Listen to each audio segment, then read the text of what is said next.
Thank you for watching or listening to Light Up with Shua. This is part 2 with Dr. Shehzad Saleem. Please enjoy. Thank you.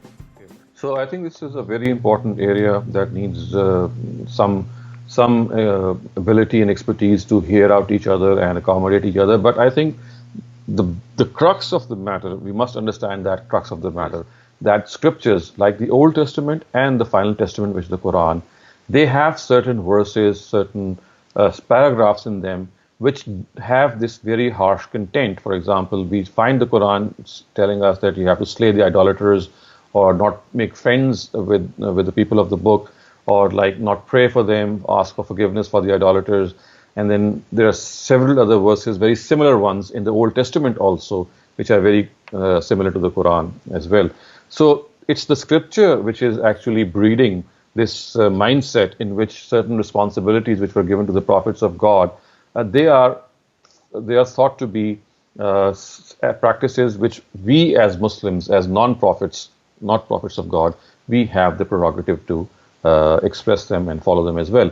So the thing is that when Mullah Omar or Osama bin Laden or people who have these extremist views, they come up and say that, okay, I find inspiration from the Quran, and look what the Quran says, and so therefore I'm now going to start killing people. Or as you would be knowing that there was a time in the late 90s or early 90s when Osama bin Laden actually said that he quoted a Quranic verse and said that enemy number one, or the kafir number one, is the United States, and I'm going to really give them something. So what is happening here is, and I would say this is the crux of the matter, that scriptural verses and certain hadith narratives are being quoted in favor of this extremist attitude and this mindset.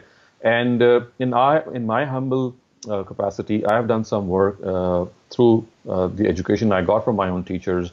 And I have written a small book which is called Playing God, actually, which means that we are trying to play the role of God without realizing that we were not given this role. It was these harsh verses have a particular background in the Quran, and they have a particular context, and they cannot be invoked by non-prophets. I mean, people who are not prophets of God, people who are not messengers of God. So messengers of God are given certain prerogatives, they are given certain duties, and they are acting on behalf of God. It's like God being there. Just as God, we cannot blame God if He takes away my mother or father because this is His will. In a similar way, this happened on earth in the lifetime of certain messengers of God, that God decided the fate of certain people in this world because they were guilty of intentionally denying the truth. Now, these are very important words, intentionally denying the truth. Yes. After the departure of the prophets of God and the termination of the institution of Wahi, we cannot know whether a particular person is denying out of his intention or because maybe he's not been given the right information. Maybe he's confused. Maybe he still wants to know the truth. So we have to make this distinction between the prophetic period. I call the prophetic period the period which started from Adam and ended on Muhammad sallallahu alaihi wasallam. And then we have the post-prophetic era, which began with the death of the last prophet and is going to continue to the last day. The first the period, which is the prophetic period, has a special feature which is mentioned in the Quran, in which the fate of the nations which existed in the time of the messengers of God is decided by God through these messengers in their times, so that this can become a visual proof that one day, just as judgment has taken place of these nations on this earth, one day each one of us will be held accountable for our deeds on the day of judgment. So it's like a visual proof, an empirical evidence for the day of judgment. So this has been enshrined in the Quran. Unfortunately, instead of drawing a lesson from it, we try to practically adopt it, and we invest ourselves with the same powers which actually God had or His messengers had. And these harsh verses also have this particular background. Of course, I cannot go into more details here, but just a question that the scripture, and precisely the same thing has happened with the Old Testament also, because Moses had a very similar milieu and a very similar environment in which he conducted himself as a prophet. So we have to realize that scriptures, wherever they have these strong verses in them, harsh verses in them, they have a specific context, and they relate to the prophetic era. But by not making this distinction, we have actually extended their import and have made them applicable to us as well. Isn't So, it also partly the interpretation that we do? So as I said, this is the interpretation area, because what has happened is that these verses of the Quran have been interpreted as if we have the same prerogatives and the same duties as messengers of God. You see, one of the verses of the Quran says that in the life of the Prophet, لَقَدْ كَانَ لَكُمْ فِي رَسُولِ اللَّهِ أُسْوَةٌ حَسَنَةٌ, which means in the life of the Prophet is the best example for you. So what they do is they say, okay, if since he's the best example, so we have to follow him in every sphere. Yeah. So if he fought, we have to fight. If he did this, we have to do this, without realizing that as an exemplary character, the area which the Quran is actually pointing out here is the moral part, is the part in which you have to become an extremely good human being, an extremely good Muslim. The battles which the Prophet fought, or the wars that he waged, were governed by a specific law which is meant for the prophets of God, for the messengers of God, and for none else, for not like people like you and me. Yeah, exactly. So that is the, I would say, the crux of the matter, and that is where a very we high have gone. important point you have mentioned. Thank you so much. I think this should be talked about as much and as widely, because this is a point that I think in our common Muslim communities we also don't realize. Right, we don't realize Yes, this. yeah. So, anything else before I go to the? Well, I think this is the area in which we need to educate our youth. We need to hold these small Quranic explanatory sessions in which you see, while living in the US and teaching and interacting with children, the biggest, I would say, insult that our Muslims face is that they are terrorists. And Yes. and instead of perhaps having an answer to it, they just get depressed or they get reactionary. Yep. So the right way is to come up with an answer. Yes, People are exactly. calling you terrorists.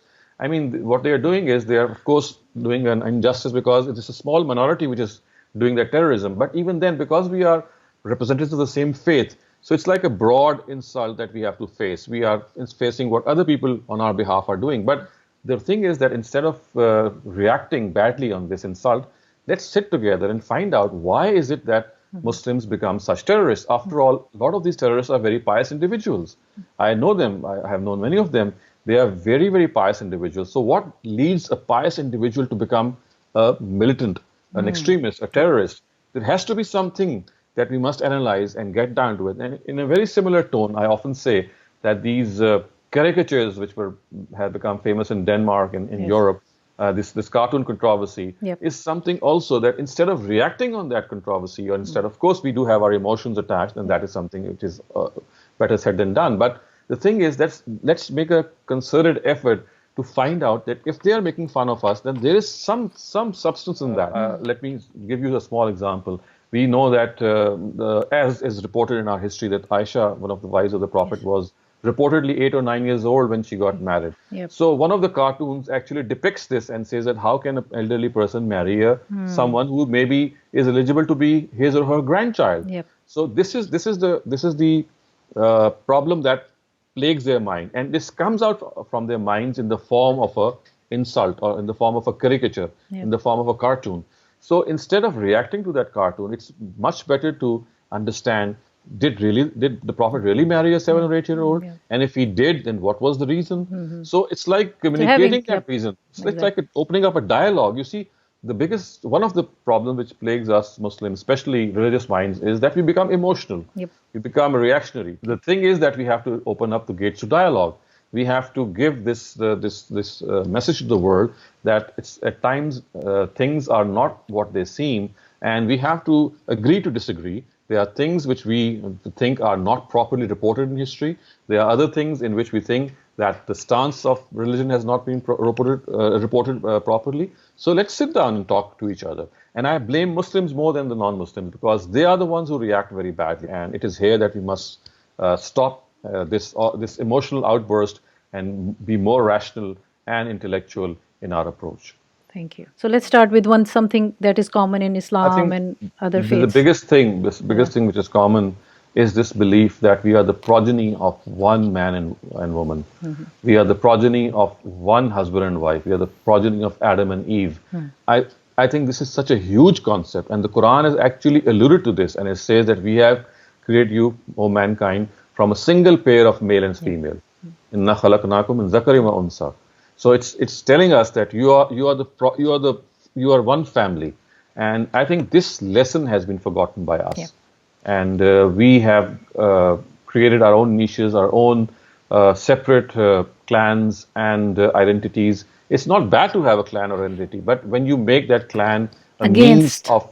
means of becoming superior, or you Yeah. think that you are Actually, superior to the other, that's something which is extremely bad. And here I would like to point out one more thing, and that is this general misperception that Islam has a very harsh stance, or maybe a very derogatory stance in some cases with women as well, because there are certain directives apparently which have this ring of as if women are inferior to men, or maybe as if they are secondary to men. But let me tell you, in my research of about 25 years, I have also a small publication on this subject that not only does, yeah, exactly, so you already have that. yes. So I have. It's not only the fact that we are the progeny of men of the same husband and wife. The other thing is that as individuals, as male and female, we have the same respect that each of us deserves. Neither the man is superior from the woman, nor it's vice versa. It's the same. As human beings, all of us have the same stature, and we deserve the same respect. And this, unfortunately, is another lesson that we have forgotten, that we look down upon women just as we look down upon non-Muslims. Yep.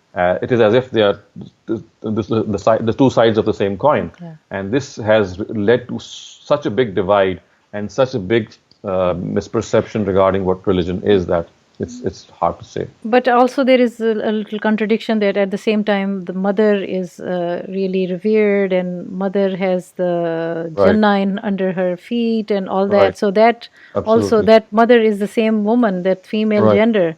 So what happens is that reverence is given to the mother, but the opposite behavior is adopted with the wife. So this is one of the areas in which we need to work. That two statutes. That number one, as a global human family, all of us are equal. All of us are human beings, and we must stay connected with each other. And the second point is that as far as men and women are concerned, as human beings, they are totally equal. Let me relate to you this incident which happened about, I think, a couple of decades ago. The Time magazine published an issue in which it said that the Quran was the greatest revolutionary of its own times because it gave certain powers to women which they never had before them. Yep. And the implication which they were actually making was that although it was a revolutionary in its own times, now it's no longer that revolutionary, and the directives it contains they are so backward, or maybe so anti-revolutionary or anti-revolutionary, that this needs another revolution, further step ahead. So the point they were making is that although it was something very revolutionary in its own times, but now after 14 centuries, this no longer is the case, because the world is far ahead from the Quran, or gone ahead than the Quran. And again, I think this has happened because many precepts of the Quran, or many directives of the Quran, the way they have been portrayed, unfortunately, they are not what the Quran actually says. They are either culture or history or our own perception. There is no difference between culture and the faith. One of the biggest things which has amalgamated, or I would say besmeared the face of Islam, is that we have not separated it from culture, and we have not distinguished it from historical happenings, and we have not made it distinct from what my or your perception is, and we regard our interpretation or our perception to be the right Islam, without realizing that it can have different interpretations, because human intellect is different everywhere. My own interpretation is something for which I am liable to. I must not make the other person liable to my interpretation. He or she is liable to what he or she thinks. So this is one of the biggest mix-ups, I would say, that in many areas we mix culture with religion, in many areas we mix history with religion, and in many areas we make a mess out of these interpretations, and we try to impose our interpretation on the other person. Yeah. Thank you. Whew. Very rich and very important. Let's go to briefly, if you can say, this is now that we are on this topic, how it is interpreted and all. If you can you talk about Sharia in some lines so that it is understood by Muslims also and by non-Muslims? That what is Sharia that they are afraid of? Right. So Sharia basically is the name of divine law. You see, the Quran has revealed certain guidelines, certain principles, which are presented as guidelines, I would say, as rules, as principles, as regulations. that we need to follow. And they are very few, they are very precise, as statutes, as rules and principles ought to be. They are like a couple of liners. And the system that should be evolved on the basis of those principles is left to each country, to each society, to each era of time. Because it's like saying that we have to follow a particular principle, but the model of following that principle can vary from place to place. So the Sharia is just a set of rules which the Almighty has revealed to mankind so that they can spend their lives in this world as better individuals, as more contributing individuals. And this Sharia basically, as I said, is very succinct, it's very precise, and it can be actually laid down in the form of bullet points. So because these are guidelines. So this is what the Quran has actually done. And again, the derivation of certain details from those guidelines is a human endeavor, and it has been left to us. And that is why there's always a chance of variation, there's always a chance of difference of opinion, which we have to accept. And as I said, as long as we hold to those principles, the interpretation of those principles is always something which God has allowed us to do, as long as we have the competence to interpret those principles, and that is all. The problem is that what we have done is that we have equated man-made laws with divine laws. We have equated the interpretation of Sharia to the Sharia itself. So it's like equating the interpretation of the Constitution of the United States with the Constitution itself. Interpretation is something which is done after that. It is done on that. It is something of an understanding. So what we have done is we have given the same divine status to the interpretation of the Sharia as the Sharia itself has, which is of course not right. Because interpretation is not done by God, it is done by human beings. The Sharia is given by God. So the Sharia is divine, but the interpretation is not divine. It's a human endeavor, and hence we have to give it we have to give it due regard. We cannot equate it to the divine Sharia.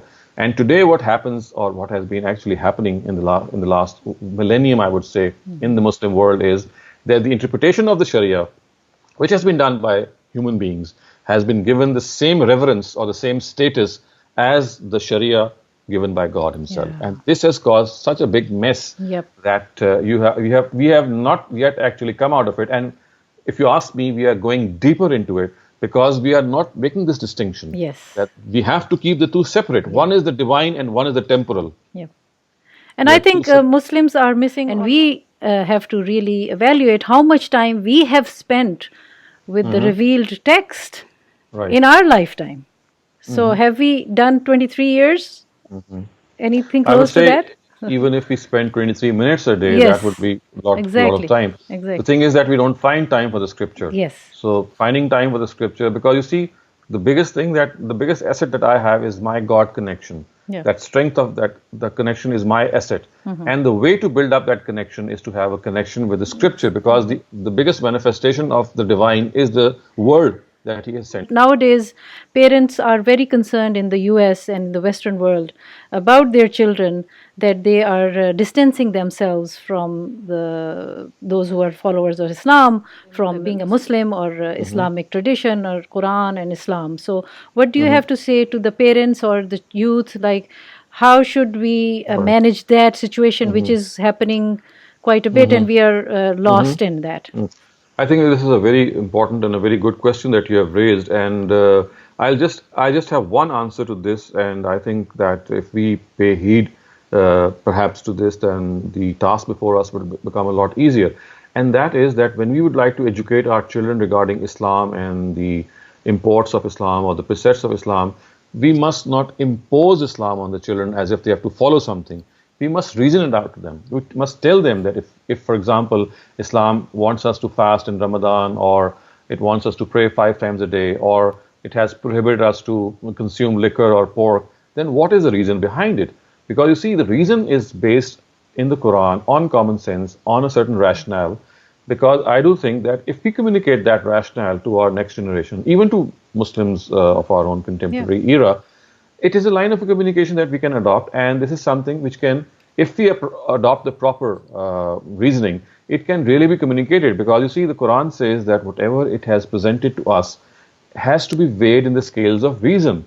And the Almighty has tried to communicate it on the basis of reason, and He expects us to communicate it further on the basis of the same, which is reasoning, to other people. So instead of forcing our children to get up early in the morning to pray Fajr and telling them off or taking them off or not doing so, let's start and sit with them and tell them why are Muslims called to prayer, or they are asked to pray 5 times a day. What is the rationale behind Well, praying? that will demand them to be educated and them to That is make it. sure So the first that they thing, are conscious of it. absolutely. So the first thing is that the parents need to get themselves Exactly. educated on these Exactly. things and also give time to their children. So I would sum it up by saying that instead of teaching Islam or religion as a dogma, let's teach it as a discipline. Okay. For example, when you teach physics or chemistry or a certain science to a child or to a grown up, what do? You present the reasoning in favor of a particular theory. Yep. And you tell the reasoning, the counter reasoning which other people might have. And this is how human mind works. It grasps that reasoning, adopts that reasoning, or criticizes that reasoning. So in a similar way, instead of dogmatically enforcing religion, we must present the reasoning behind a certain statute and, of course, brace ourselves as well regarding that reasoning. That's right. Thank you. I would like, because you are from Pakistan and I guess you are also a transnational or a multinational or cultural person, coming to a bit of to Pakistanis in general, what have you found something that Pakistani parents have some good practices and some that are not so good? As I said earlier on, the biggest drawbacks of our Pakistani parents is not realizing the pressures which children go through when they are in their age. They don't realize the peer pressure. They don't realize the mindset of a growing up child. So instead of living with the child, instead of making friends with the child, instead of trying to understand the problems which the child might be going through, they are more dictators. They are more enforcers So of you their were will. talking about this for Pakistani parents, not in general. I said that I think that this is particularly true of Pakistani parents and the third world countries, Yeah. but in the first world also we find glimpses of this attitude in Yeah. certain areas. Although what happens here is that because at a very early age, children have this liberty to move away from their parents, so they don't get the brunt of that nasty attitude, and because this I would say value of freedom and liberty has the greatest show in the West, because the biggest thing that you can show off is that you are free and have the liberty to do whatever you like. So it has actually gone to the other extreme. So as I said, that as common sense would also say that extremes are always something which breed further extremes. If you have an extremist attitude, it's going to breed an extremist attitude from the people who come into your contact. And so, as Aristotle has always said, it's the golden mean that we have to go after. It's the golden mean that is the real thing, the moderate view, the moderation that we have, the thing which is always in between, the mean between the extreme. That is the right way, and there's always a mean between two extremes, and it's just a question of striking that balance. As human beings, we have this proclivity of shifting and tilting the balance and going in one direction. So the right way is to perhaps the thing what I call as self-control. Self-control is this power which takes you closer towards what the golden mean is, what the in-between behavior is. It is this unbridled behavior which actually is a means of taking you to the two extremes. If we have self-control, if we have self-discipline, if we conquer our inner desires, and we are able to steer our own selves the way we would like to, that is the key towards moderation and that golden mean. And that is the way that we should present ourselves. And by the way, as you started off with this life coaching, I think one of the greatest objectives of this life coaching is to make you balanced individuals, is to make you moderate individuals, and to make you realize that extreme behavior is never a given or a good behavior, because it's going to take you nowhere. You might be doing something very good for a small period of time because you're doing it in a very extreme way. But if you divide it on your whole life, it will be, in fact, counterproductive. It may be counterproductive to what you do. So before we end this segment, I want you to tell me something that Americans should know about Pakistanis in a cordial and amicable way that they are missing on knowing about Pakistan, and something that Pakistanis should know about Americans, because you do travel, something that you think that they are missing the information that is good about each other. When Pakistanis come to the US, they become disciplined and they become individuals who follow the rules, because the tradition here is that it's your second nature to follow rules. It's like part of your personality, because as soon as you open your eyes, you find the whole environment following a certain discipline.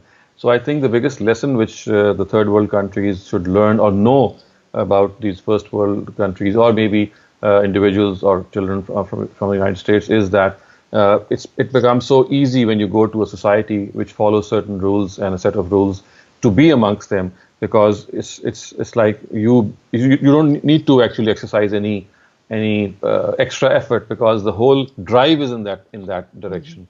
And the respect for the rule of law is something which Muslims or people from Pakistan should learn when they come to Western societies, that it's the respect for the rule of law which is so prevalent, and to be able to come together as compassionate individuals. And the two things which stand out in these Western societies is, one of them I call the thank you culture, and the other one is I call the sorry culture. Thank you culture is that you're always thanking the other person, and you're always apologizing to the other person. It's such a beautiful thing, that I'm sorry for that and thank you very much. So these are the three things I think that perhaps they can really learn. And the things which Americans perhaps can learn from societies like Pakistan are these family values, the closeness of a family, the warmth of a father and a mother, or a grandparent. Because it is here that we find in the West that there are so many families which are now single parent families. Very, very tragically, at a very early age, we find single parent families, and this actually deprives the child of some of the traits which have to be transferred from the other gender. And that's how at times they become incomplete individuals. Fortunately, in Pakistan or in many other Muslim countries, we still have that bonding, we still have that family culture in which we can depend on our family, in which we can count on them, in which we can become closer to them. Although I might dare say that this is breaking now, even in the East as well. We are finding some cracks and some fissures there as well, but still the fabric is very much intact. Although it's deteriorating, although it might, in the next 10 or 15 years, a lot might change. But even in these changing circumstances, they still have a lot of very strong familial ties. And it's not that the US or the Western societies don't have that, because here also we have very strong family bonds and very strong family relationships in many parts of the US. It's only because of the fact that the children move out of their houses at a very early time, and this independence which comes to them at a very early age, this sort of weakens that family bond. And it makes a person more, if I use the word with respect, it makes a person more selfish and more self-centered. And in spite of the fact that they are still selfless in many other areas, because the way people behave here is that they're very selfless. But in matters of relationships, they become slightly more selfish. And perhaps it is here that they can learn something from Pakistanis. Yes, thank you. Going back to that, if you can say something about why is it happening in Pakistan, those family relations are weakening. Do you have anything on that? Do you have any research or your experience? I think there are two things.